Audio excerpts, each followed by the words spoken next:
It's Winnie the Pooh's favorite treat. It's sweet and sticky, and it's all produced by an industrious and intelligent insect whose miniature society is one of the most sophisticated in the animal kingdom.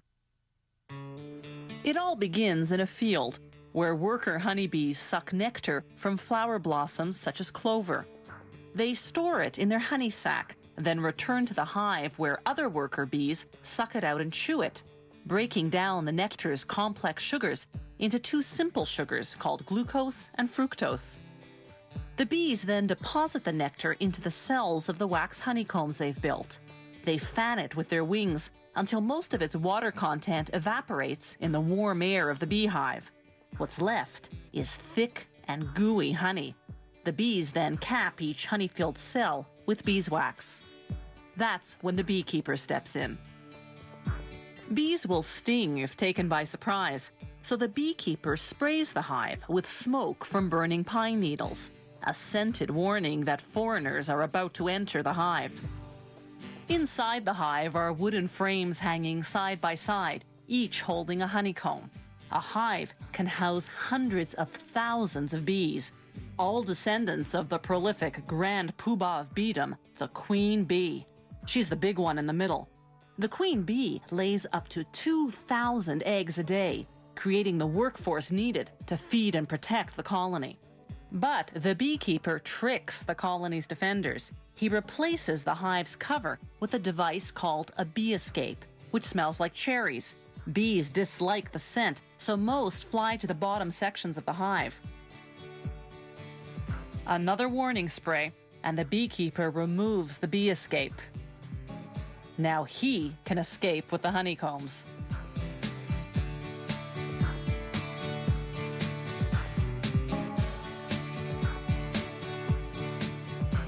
Inside the honey factory, they put the honeycomb frames on what's called an uncapping machine. Like a razor, it shaves the wax caps off the honey-filled cells of the combs.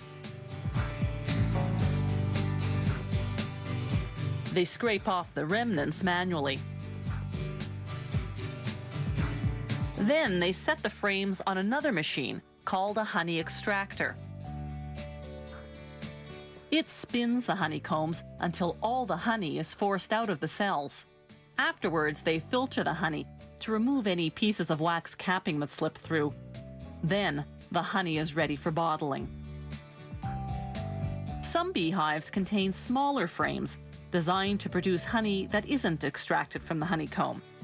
Workers remove the frame and cut the honeycomb into pieces as is with a heated knife. That seals the wax around the honey inside.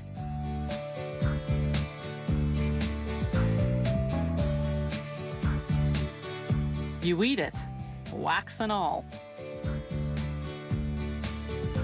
The beeswax lining of the honeycomb goes to make candles, furniture polish, lipsticks, and other products.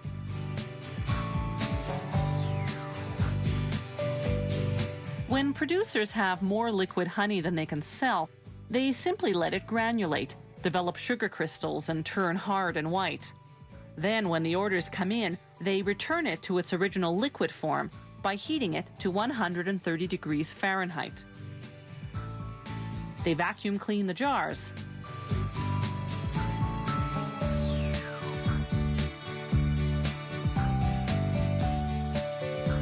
Then fill them. One beehive can yield up to 7 pounds of honey in a single day. That's much more than the bees need for themselves. The surplus is what we end up eating.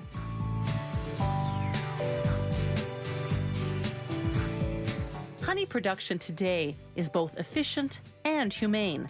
For centuries, the only way to harvest honey from hives had been to kill the bees. Then, in 1851, an American beekeeper invented a way to get the honey, yet spare the bees. His method, with the removable honeycomb frames, is the one we still use today.